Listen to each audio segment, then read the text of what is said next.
നമ്മുടെ foreign trade in the sense the outflow and inflow of goods from and to India. ഇന്ത്യയിൽ നിന്ന് പുറത്തേക്കുള്ളതും വിദേശത്തു നിന്ന് ഇന്ത്യയിലേക്കുള്ളതുമായ സാധന സേവനങ്ങളുടെ ഔട്ട്ഫ്ലോ അല്ലെങ്കിൽ ഇൻഫ്ലോ ആൻഡ് ഔട്ട്ഫ്ലോ തീരുമാനിക്കുന്നതിനുള്ള ചില ഗൈഡ് ലൈൻസുകളാണ് ഫോറിൻ ട്രേഡ് പോളിസി എന്ന് പറയുന്നത്. അപ്പോൾ ഇന്ത്യയുടെ ഇക്കണോമിക് ഇൻട്രസ്റ്റ്, ഇന്ത്യക്ക് അതിൻ്റെതായ ചില ഇക്കണോമിക് ഇൻട്രസ്റ്റുകളുണ്ട്. സോ ആ ഇൻട്രസ്റ്റുകളെ, താല്പര്യങ്ങളെ പ്രൊട്ടക്ട് ചെയ്യുന്നതുമായി ബന്ധപ്പെട്ടിട്ടാണ് ഓരോ പോളിസി ഓരോ കാലത്തിലും രൂപീകരിക്കുന്നത്.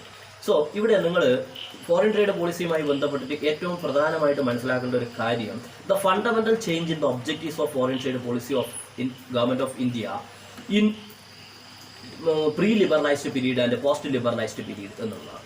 ഓക്കെ, അതായത് പ്രീ ലിബറലൈസ്ഡ് പീരീഡ്, ലിബറലൈസ്ഡ് എന്നതുകൊണ്ട് നമ്മൾ ഉദ്ദേശിക്കുന്നത് 1991 ആണ്. So pre liberalised period in the sense അതിനു മുമ്പ് 1991 മുമ്പ് ഇന്ത്യയുടെ ഫോറിൻ ട്രേഡ് പോളിസിയുടെ സ്വഭാവം എന്തായിരുന്നു, അതുപോലെ തന്നെ after in the sense post liberalised 91 ശേഷം എന്തായിരുന്നു. അവിടെ ഒരു ഫണ്ടമെന്റൽ ചേഞ്ച് ഉണ്ടായിട്ടുണ്ട്. 1991 വരെ ഇന്ത്യയുടെ ഫോറിൻ ട്രേഡ് പോളിസിയുടെ ഏറ്റവും പ്രധാനപ്പെട്ട ലക്ഷ്യം എന്ന് പറയുന്നത്, അതിന്റെ ഒബ്ജക്റ്റീവ്സ് എന്ന് പറയുന്നത് restrict the import and augment the export എന്നായിരുന്നു. അതായത് എക്സ്പോർട്ടിനെ എന്ത് ചെയ്യുക, അതിന്റെ ത്വരിതഗതിയിലുള്ള വളർച്ച ഉറപ്പുവരുത്തുക, ഓഗ്മെന്റ് ചെയ്യുക. ഇൻ ദ സെൻസ് ഓഗ്മെന്റ് എന്ന് പറഞ്ഞു കഴിഞ്ഞാൽ ഒരു പ്രത്യേക പേസോടുകൂടി എന്ത് ചെയ്യുക, വളർച്ച ഉണ്ടാക്കുക എന്നാണ് അതിന്റെ അർത്ഥം. ഓക്കെ, ആ ടേംസ് ഒക്കെ നിങ്ങൾ ഓർത്ത് വെക്കേണ്ടതാണ്. Augment, then hope it is given in your notes. Wait just a minute, just a second.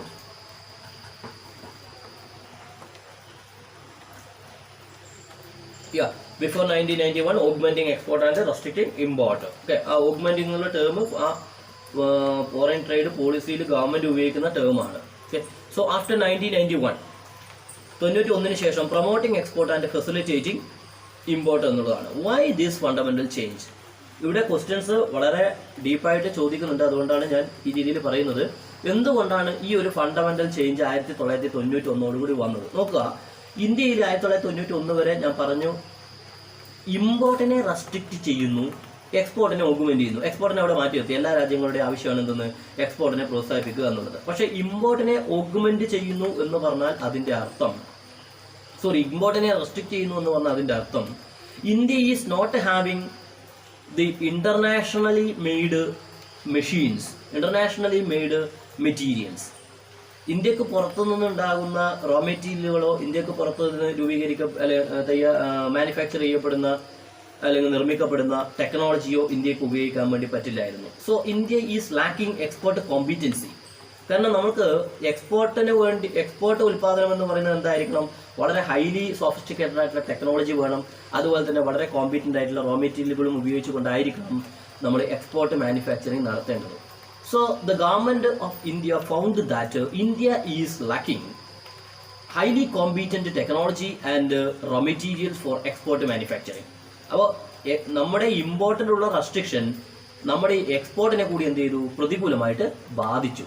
കാരണം നമുക്ക് നല്ല ടെക്നോളജി കിട്ടാത്ത അവസ്ഥ വന്നു. കാരണം ഇന്ത്യ ടെക്നിക്കലി അത്ര സോഫിസ്റ്റിക്കേറ്റഡ് ആയിട്ടുള്ള അഡ്വാൻസ്ഡ് ആയിട്ടുള്ള രാജ്യം അല്ല.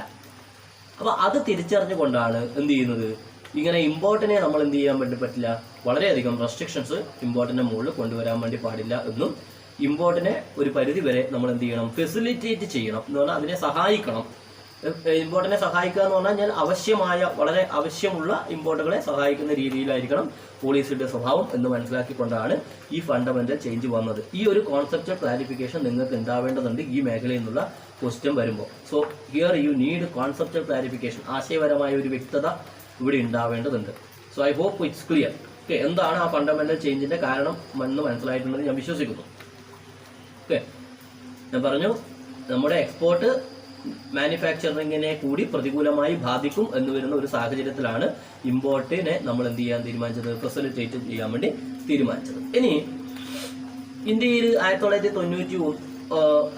1991 ശേഷം ഉണ്ടായിട്ടുള്ള ഏറ്റവും പ്രധാനപ്പെട്ട ഒരു ഫോറിൻ ട്രേഡ് പോളിസി, അതുവരെ നോക്കുക 2004 വരെ ഇത് ഫോറിൻ ട്രേഡ് പോളിസി എന്ന പേരിലല്ല അറിയപ്പെട്ടിരുന്നത്, എക്സ്പോർട്ട് ഇമ്പോർട്ട് പോളിസി എന്ന പേരിലാണ് അറിയപ്പെട്ടിട്ടുണ്ടായിരുന്നത്. പിന്നെ 2004 ശേഷമാണ് അത് ഫോറിൻ ട്രേഡ് FTP എന്ന പേരിലൊക്കെ അറിയപ്പെടാൻ വേണ്ടി തുടങ്ങി.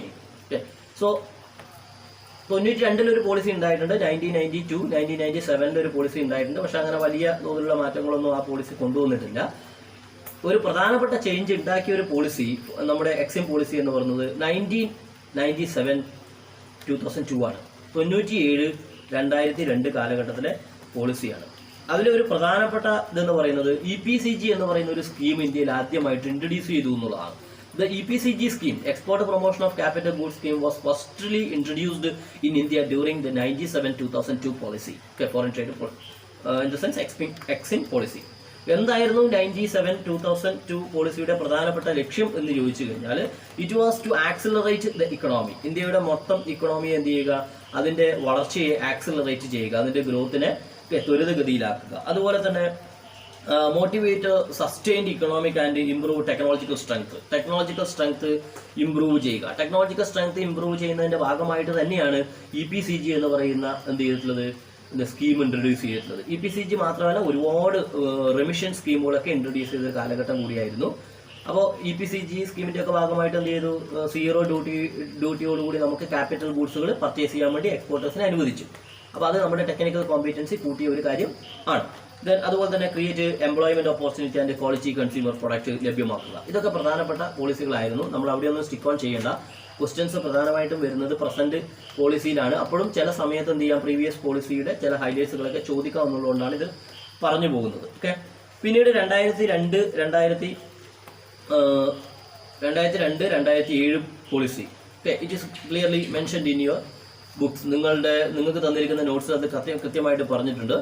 ദെൻ അതിലെ പ്രധാനപ്പെട്ട ഉദ്ദേശം എന്ന് പറയുന്നത് to increase the percentage share of India in global mercantile trade. അതായത് ഇന്ത്യയുടെ ലോക കച്ചവടത്തിനകത്ത് ഇന്ത്യയുടെ ഷെയർ എന്ത് ചെയ്യുക, വർദ്ധിപ്പിക്കുക. അതുപോലെ തന്നെ encourage economic growth by providing supply of essential raw materials, components, okay, അങ്ങനെയുള്ള കാര്യങ്ങളൊക്കെ സപ്ലൈ ചെയ്തുകൊണ്ട് ഇന്ത്യയുടെ എന്ത് ചെയ്യുക, എക്സ്പോർട്ട് കോമ്പറ്റൻസി വർദ്ധിപ്പിക്കുക, ടെക്നിക്കൽ സ്ട്രെങ്ത് വർദ്ധിപ്പിക്കുക. അതുപോലെ തന്നെ to provide consumer with good quality products. ഇതൊക്കെ പ്രധാനമായിട്ടും 2002-2007 പോളിസിയുടെ ഒബ്ജക്റ്റീവ്സ് ആയിരുന്നു. So here you need to read. Okay, ഇത് നിങ്ങൾ ജസ്റ്റ് വായിച്ചു നോക്കുക എന്നാണ്, ഓർമ്മ വേണം. ഇനി ഈ പോളിസി കാലഘട്ടത്തിലെ മറ്റൊരു പ്രധാനപ്പെട്ട ഇടപെടലായിരുന്നു offshore banking units are allowed. ഇന്ത്യയിൽ വിദേശ ബാങ്കിങ് യൂണിറ്റ്സുകൾ അലൗ ചെയ്യപ്പെട്ട ഒരു കാലഘട്ടം കൂടിയായിരുന്നു ഇത് 2002-2007 പോളിസി കാലയളവ് എന്ന് പറയുന്നത്. പിന്നെ ഇത് സ്ക്രീൻ വിസിബിൾ ആണല്ലോ.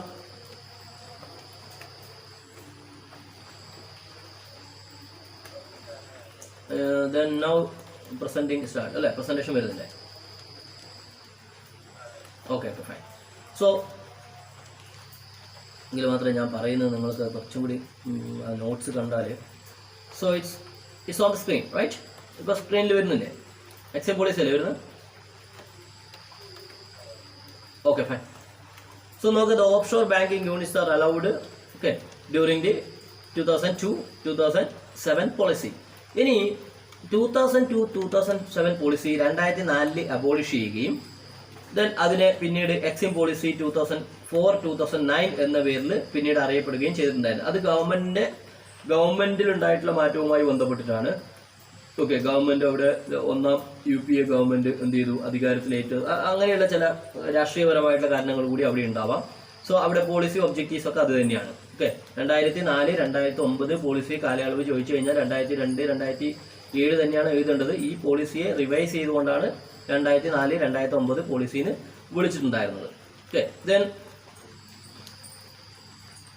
അതിന്റെ ഒബ്ജക്റ്റീവ്സ് നോക്കുക. 2009-2014 പോളിസിയുടെ ഒബ്ജക്റ്റീവ്സ് എന്തായിരിക്കണം എന്ന ചോദ്യം തന്നെ വളരെ പ്രസക്തമാണ്. കാരണം the world, in 2008 the world was witnessed a highly economic slowdown.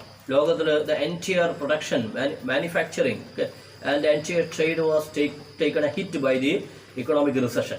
Economic recession, സാമ്പത്തിക മാന്ദ്യത്തിന്റെ ഭാഗമായിട്ട് 2008 അമേരിക്കയിൽ ഒരു ബാങ്ക് തകർന്നതിന്റെ ഭാഗമായിട്ട് ലോകം മൊത്തം സാമ്പത്തികമായ പ്രതിസന്ധി ഉണ്ടായിട്ടുണ്ട്.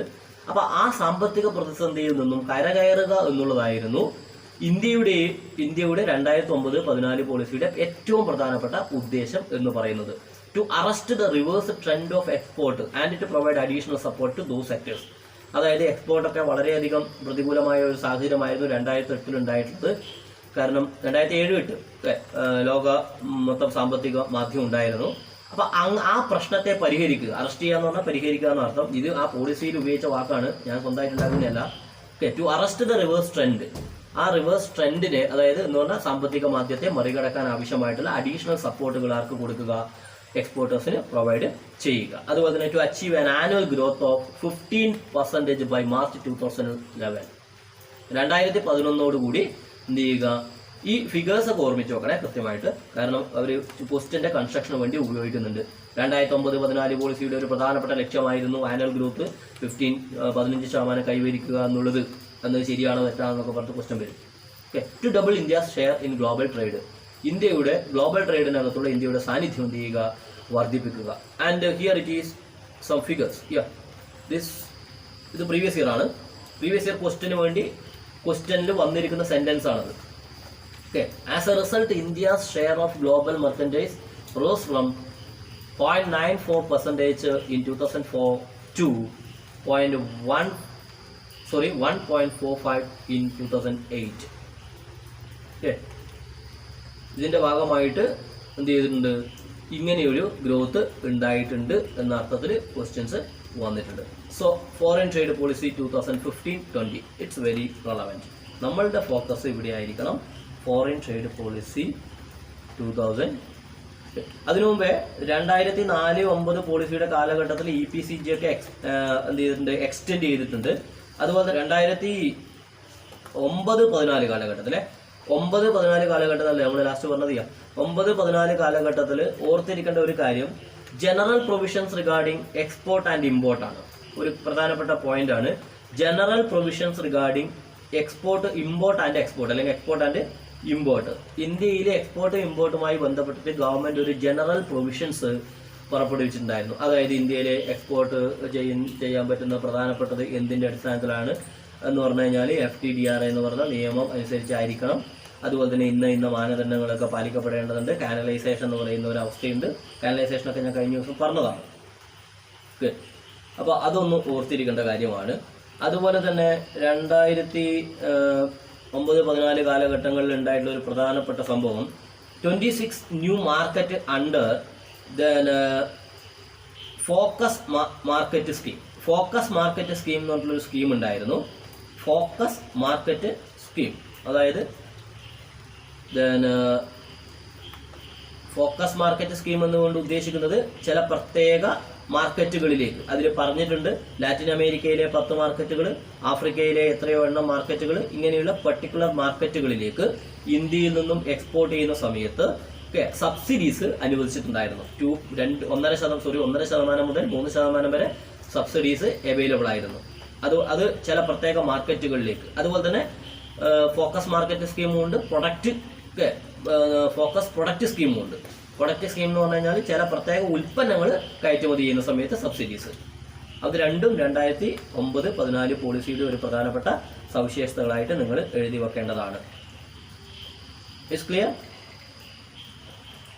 ഓക്കെ അല്ലേ? നമുക്ക് 2015 പോയി കൂടെ? സമ്പടി ആരെങ്കിലും ഒരാള്?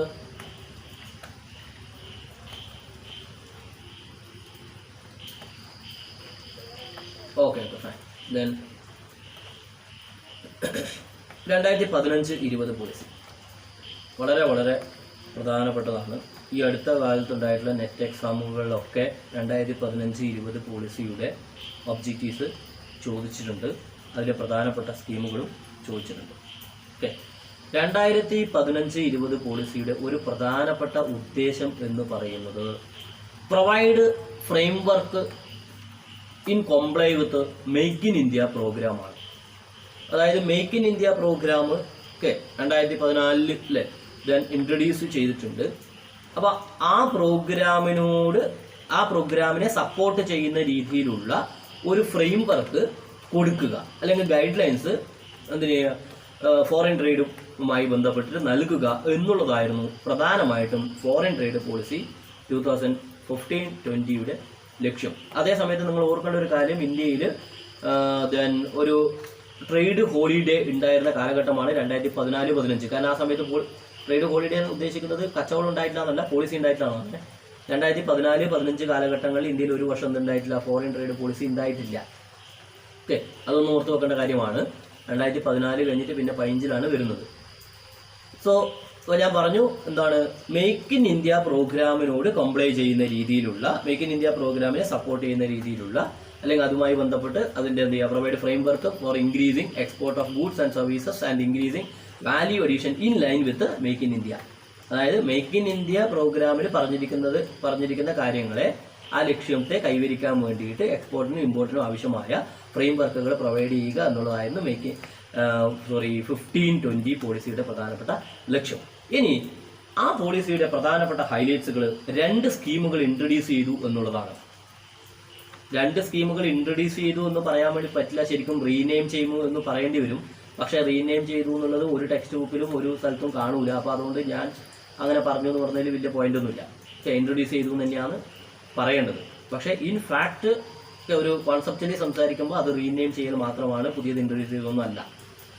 ഇത് നോക്കുക, ആ 2 സ്കീമുകൾ ഏതൊക്കെയാണ്? ഒന്ന് merchandise export from India scheme, MEIS, merchandise export from India scheme. മറ്റൊന്ന് service export from India scheme. And what are this scheme? എന്താണ് ഈ 2 സ്കീമുകളും? അത് വളരെ റെലവൻ്റ് ആണ്. ഒന്ന് നോട്ട് ചെയ്ത് വെക്കേണ്ടതാണ്.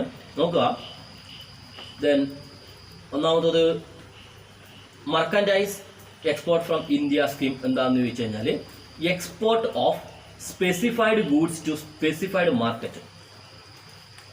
Export of specified goods to specified market. Okay,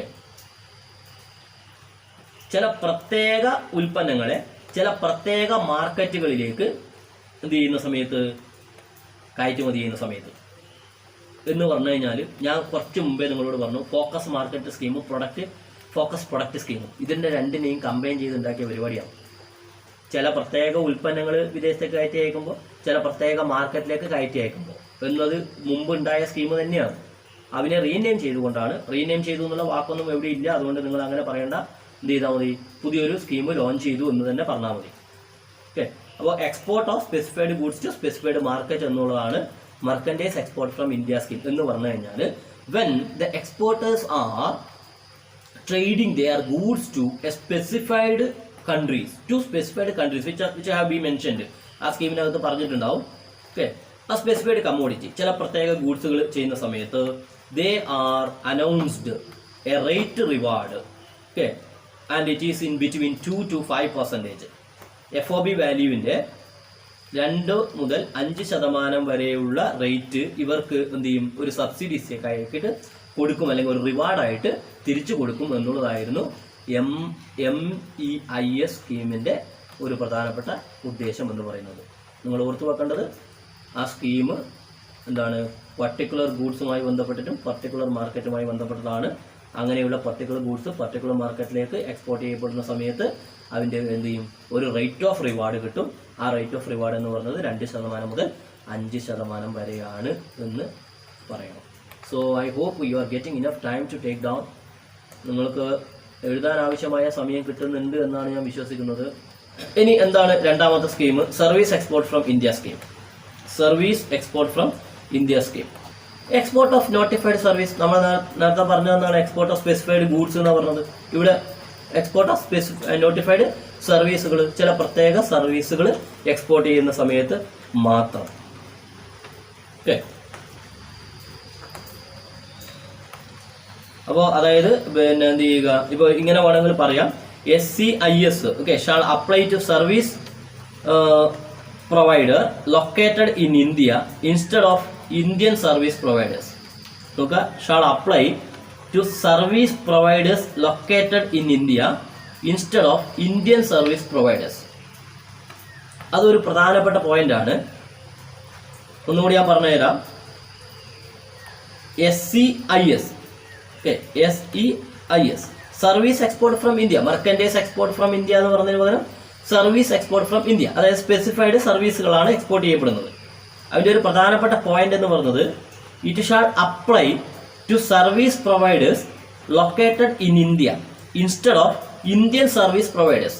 നോക്കുക, ഇന്ത്യൻ സർവീസ് പ്രൊവൈഡേഴ്സ് എന്ന് പറഞ്ഞു കഴിഞ്ഞാൽ അതിൻ്റെ അർത്ഥം അത് ഇന്ത്യൻ കമ്പനികളാണ്.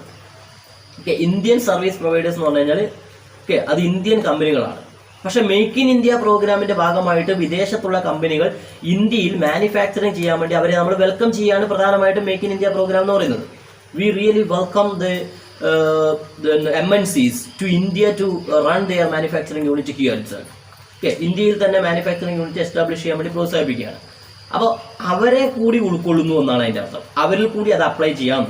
Shawl apply to service providers located in India എന്നാണ്. ഇന്ത്യയിൽ ലൊക്കേറ്റ് ചെയ്യപ്പെടുന്ന service providers they may not be a Indian company, അത് ഇന്ത്യൻ കമ്പനി ആവണമെന്ന് ഇല്ല. അപ്പം അങ്ങനെയുള്ള ആളുകളിൽ കൂടി എന്ത് ചെയ്യാം, ഈ സർവീസ് അപ്ലൈ ചെയ്യാം, ഈ സ്കീം അപ്ലൈ ചെയ്യാം. അപ്പോൾ അതൊക്കെ നിങ്ങൾക്ക് സ്റ്റേറ്റ്മെന്റ് രൂപത്തിൽ തരാവുന്നതാണ്, ഒന്ന് ഓർത്ത് വെക്കണം. ഓക്കെ. ദെൻ പിന്നെ ഒരു പ്രധാനപ്പെട്ട കാര്യം ശ്രദ്ധിക്കേണ്ടത്, ഈ SEIS എന്ന് പറയുന്നത് അത് ഒരു പ്രത്യേക സ്കീമിനെ റീപ്ലേസ് ചെയ്തുകൊണ്ട് served from India scheme, served from നോക്കുക, served from India scheme SFIS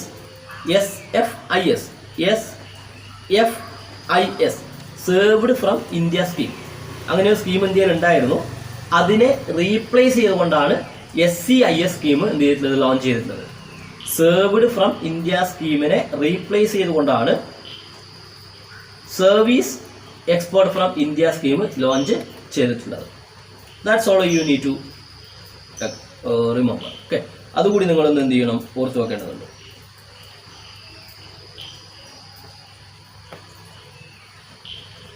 മറ്റൊരു കാര്യം സ്റ്റാറ്റസ് ഹോൾഡേഴ്സ് ആണ്, എഴുതി വെക്കേണ്ടതാണ്, നോട്ടിൽ തന്നിട്ടില്ല. സ്റ്റാറ്റസ് ഹോൾഡേഴ്സ് മറ്റൊരു പ്രധാനപ്പെട്ട പോയിന്റ്, സ്റ്റാറ്റസ് ഹോൾഡേഴ്സ് ആണ്. Status holders status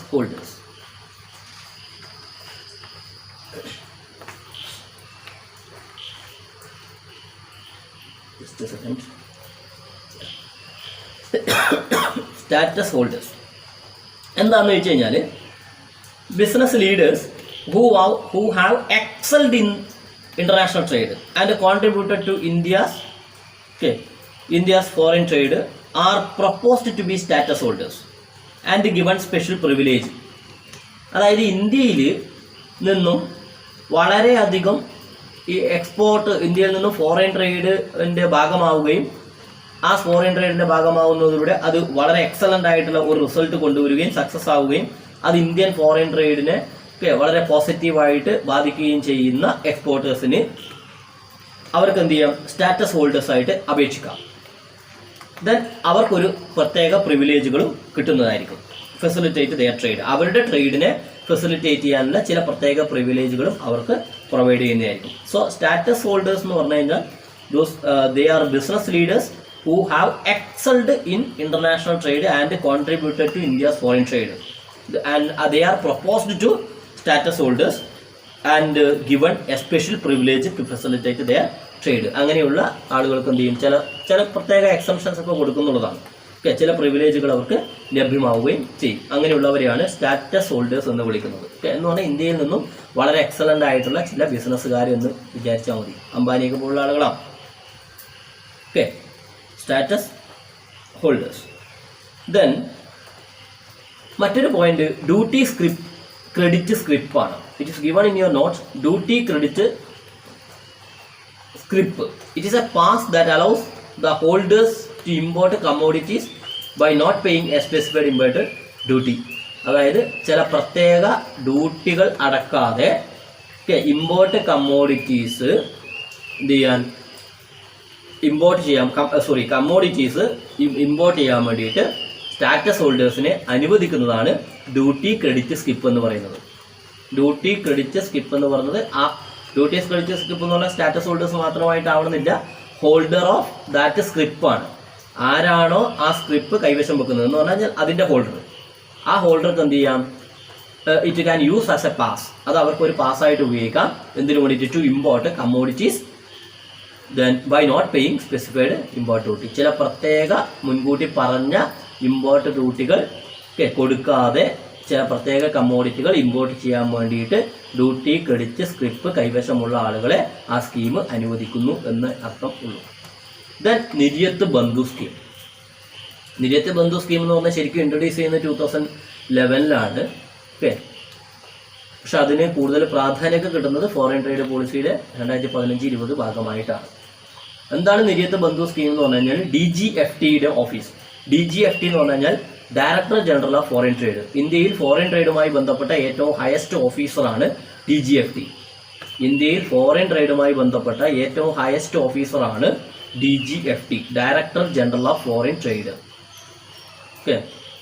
so office of DGFT will be investing time and knowledge to mentor the proposal who wants to conduct business legally. അതായത് ഇന്ത്യയിൽ ബിസിനസ് കണ്ടക്ട് ചെയ്യാൻ വേണ്ടിയിട്ട് ഒരു പ്രൊപ്പോസൽ അവതരിപ്പിച്ചു കഴിഞ്ഞാൽ ആ പ്രൊപ്പോസലിൻ്റെ ഇൻവെസ്റ്റിംഗ് ടൈമും അതുമായി ബന്ധപ്പെട്ട നോളജുകളൊക്കെ ആര് പ്രൊവൈഡ് ചെയ്യുന്നതായിരിക്കും? DGFT പ്രൊവൈഡ് ചെയ്യുന്നതായിരിക്കും. എന്ന് പറഞ്ഞാൽ ദേ ആക്ട് ആസ് എ മെൻറ്ററാണ്. അവരൊരു മെൻറ്ററായിട്ട് പ്രവർത്തിക്കുന്നതായിരിക്കും. ബിസിനസ്സുകാർക്ക് അവരുടെ ബിസിനസ് റൺ ചെയ്യാൻ ആവശ്യമായ ചില ബേസിക് ഇൻഫർമേഷനുകളൊക്കെ സപ്ലൈ ചെയ്യുന്നതിലൂടെ DGFT ബിസിനസ് ഹൗസിൻ്റെ ഒരു മെൻറ്ററായിട്ട് പ്രവർത്തിക്കുന്നു എന്നാണ് നിര്യത്ത് ബന്ധു സ്കീമിൻ്റെ എന്ന് പറഞ്ഞാൽ ഈ നമ്മുടെ പ്രധാനമായിട്ടും ഈ എന്താ പറയുക ഈ സ്വയം പര്യാപ്തത ഒക്കെ അങ്ങനെയൊക്കെ പറയുന്നില്ലേ, സെൽഫ് സഫിഷ്യൻസിയുടെ ഭാഗമായിട്ട് ഓൺട്രപ്രണർഷിപ്പ് തുടങ്ങുന്ന ആൾക്കാരില്ലേ, അങ്ങനെയുള്ള ആളുകൾക്കാണ് ഇത്. ഈ പുതിയ ന്യൂ ഓൺട്രപ്രണേഴ്സിനെ പ്രോത്സാഹിപ്പിക്കാൻ വേണ്ടിയിട്ടുള്ളതാണ് നിര്യത്ത് ബന്ധു സ്കീം എന്ന് പറയുന്നത്. ചില സമയം ഇങ്ങനെയൊക്കെ തരാം. ഇത് ചേരുംപടി ചേർക്കുന്ന രീതിയിൽ ഒരു 4 ഇപ്പുറത്തെ സൈഡ് ഇപ്പോൾ മർക്കൻറ്റൈൽ എക്സ്പോർട്ട് എന്ന് പറഞ്ഞിട്ട് ഒന്ന് ദെൻ സർവീസ് എക്സ്പോർട്ട് എന്ന് പറഞ്ഞിട്ട് വേറൊന്ന് ഡ്യൂട്ടി ക്രെഡിറ്റ് സ്ക്രിപ്റ്റ് എന്ന് പറഞ്ഞിട്ട് ഒന്ന് നിര്യത്ത് ബന്ധു സ്കീം എന്ന് പറഞ്ഞിട്ട് ഈ 4 ഒരു സൈഡ് തരാം. എന്നിട്ട് ഇതിൻ്റെ സവിശേഷതകളെ നേരെ ഓപ്പോസിറ്റ് സൈഡ് തരാം. എന്നിട്ട് നിങ്ങളോട് അത് ഏതൊക്കെയാണ് റിലേറ്റഡ് എന്ന് ചോദിക്കാൻ സാധ്യതയില്ല. അപ്പോൾ നിര്യത്ത് ബന്ധു സ്കീം എന്ന് പറയുന്നത് especially to promote new entrepreneurs ആണ്. ഓക്കെ. പുതിയ ഓൺട്രപ്രണേഴ്സിനെ അങ്ങനെയായിരിക്കും ചില സമയം ഓപ്ഷനിൽ തരാൻ സാധ്യതയുള്ളത്. അല്ലെങ്കിൽ DGFT മെൻഡറായിട്ട് പ്രവർത്തിക്കുന്നു, DGFT act as a mentor എന്നൊക്കെ കൊണ്ടും തരാം. അപ്പോൾ അത് കൃത്യമായിട്ട് നമുക്ക് അറിയേണ്ടതുണ്ട്. അതുപോലെ ഡ്യൂട്ടി ക്രെഡിറ്റ് സ്കിപ്പിനകത്ത് exemption of specified import duty എന്നൊക്കെ ആയിരിക്കും തരിക. ഇതേ സെൻറ്റൻസുകളൊന്നും ആയിരിക്കില്ല. അപ്പോൾ നമ്മൾ വളരെ ഡിസ്ക്രിപ്റ്റീവായിട്ട് പഠിക്കുമ്പോഴും എന്ത് ചെയ്യണം, ഒബ്ജക്റ്റിവിറ്റി കൊണ്ടുവരാൻ വേണ്ടി നമുക്ക് ശ്രമിക്കേണ്ടതുണ്ട്. So this is all about the foreign trade policy of India so far. Okay. ഇന്ത്യയിൽ ഫോറിൻ ട്രേഡ് പോളിസിയുമായി ബന്ധപ്പെട്ട് നമുക്ക് സംസാരിക്കാനുള്ള പ്രധാനപ്പെട്ട ഹൈലൈറ്റ്സുകൾ ഇതൊക്കെയാണ്. ഇനി ഞാൻ പറയാൻ വിട്ടുപോയ ഒരു പോയിന്റ് എനിക്ക് തോന്നുന്നത് ഡീംഡ് എക്സ്പോർട്ട് പറഞ്ഞില്ലല്ലോ ജിയോ. ഞാൻ ഡീംഡ് എക്സ്പോർട്ട് പറഞ്ഞില്ല അല്ലേ? ഡീംഡ് എക്സ്പോർട്ട് ഇന്ത്യയിൽ ആദ്യമായിട്ട് ഇൻട്രൊഡ്യൂസ് ചെയ്യുന്നത് 2004-09 പോളിസി കാലഘട്ടത്തിലാണ്. Deemed export export. വിനീത് എന്താ ഡീംഡ് എക്സ്പോർട്ട് പഠിച്ചിട്ടുണ്ടല്ലോ? ഇല്ല. സജ്ന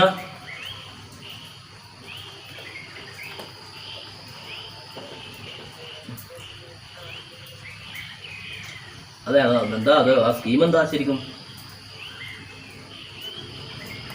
ഒന്നുമില്ല അല്ലേ? Okay fine. നോക്കാം. ഡീംഡ് എക്സ്പോർട്ട് എന്ന് പറഞ്ഞു കഴിഞ്ഞാൽ സാധാരണഗതിയിൽ എക്സ്പോർട്ട് പ്രൊസീഡിങ്സ് ആരംഭിക്കണമെങ്കിൽ ചില നടപടികളുണ്ട്. അതായത് എക്സ്പോർട്ടർക്ക് അയാളുടെ എക്സ്പോർട്ട് പ്രൊസീഡിങ്സ് സ്റ്റാർട്ട് ചെയ്യണമെങ്കിൽ ഇമ്പോർട്ടറുടെ അടുക്കൽ നിന്നും ചില പെർട്ടിക്കുലർ ഡോക്യുമെന്റുകളൊക്കെ കിട്ടേണ്ടതുണ്ട്. ഒന്ന് ലെറ്റർ ഓഫ് ക്രെഡിറ്റുമായി ബന്ധപ്പെട്ട ചില സംഭവങ്ങളൊക്കെ. ഓക്കെ. പക്ഷേ ഡീംഡ് എക്സ്പോർട്ടേഴ്സിനകത്ത് the exporters are allowed to transfer their commodity from India to foreign country before they are receiving letter of credit and other relevant documents regarding എക്സ്പോർട്ടാണ്. എക്സ്പോർട്ടുമായി ബന്ധപ്പെട്ടിട്ട് എക്സ്പോർട്ടിന്റെ പ്രൊസീഡിങ്സ് ആരംഭിക്കാൻ ആവശ്യമായ ഡോക്യുമെന്റുകൾ അവരുടെ കയ്യിൽ കിട്ടുന്നതിന് മുമ്പ് തന്നെ എക്സ്പോർട്ട് നടക്കും, വിദേശത്തേക്ക് എക്സ്പോർട്ട് ചെയ്യാൻ സാധ്യതയുണ്ട് എന്ന പ്രതീക്ഷയിൽ മുൻകൂട്ടി സാധനങ്ങൾ എന്ത് ചെയ്യുകയാണ്, വിദേശത്തുള്ള അവരുടെ ഹൗസിലേക്ക് ട്രാൻസ്ഫർ ചെയ്യാൻ അനുവദിക്കുകയാണ്. അതാണ് ഡീംഡ് എക്സ്പോർട്ട് എന്ന് പറയുന്നത്. ഓക്കെ. എന്ന് പറഞ്ഞാൽ it is deemed to be an export in future. Deemed university എന്ന് പറഞ്ഞ പോലെ തന്നെ ഭാവിയിൽ അവ യൂണിവേഴ്സിറ്റി ആവാൻ സാധ്യതയുണ്ട്. ഇപ്പോൾ യൂണിവേഴ്സിറ്റി ഒന്നല്ല. ഡീംഡ് യൂണിവേഴ്സിറ്റി എന്ന് പറഞ്ഞാൽ അങ്ങനെയാണ്. നമ്മുടെ കാരണം ഡീംഡ് യൂണിവേഴ്സിറ്റിയുടെ സ്റ്റാറ്റസ് അല്ല അവർക്കുള്ളത്, എല്ലാ സാധാരണ യൂണിവേഴ്സിറ്റികളുടെ സ്റ്റാറ്റസ് അല്ല. അതേപോലെ എക്സ്പോർട്ട് ചെയ്യാൻ ചില പ്രത്യേക പ്രൊസീജിയറുകൾ ഉണ്ട്. ആ പ്രൊസീജിയറുകൾ ഫോളോ ചെയ്ത് കഴിഞ്ഞാൽ മാത്രമേ എന്ത് ചെയ്യാൻ വേണ്ടി പറ്റുള്ളൂ. The exporters are allowed to transfer the physical transfer of goods from one country to other. പക്ഷേ ഡീംഡ് എക്സ്പോർട്ടിനകത്ത് സാധനത്തിന്റെ ഫിസിക്കൽ ട്രാൻസ്ഫർ എക്സ്പോർട്ടിന്റെ പ്രൊസീഡിങ്സ് കംപ്ലീറ്റ് ചെയ്യുന്നതിന് മുമ്പ് തന്നെ മറ്റൊരു രാജ്യത്തേക്ക് കൊണ്ടുപോകാൻ വേണ്ടി എന്ത് ചെയ്യുന്നു, അനുവദിക്കുന്നു എന്നുള്ളതാണ് ഡീംഡ് എക്സ്പോർട്ട്.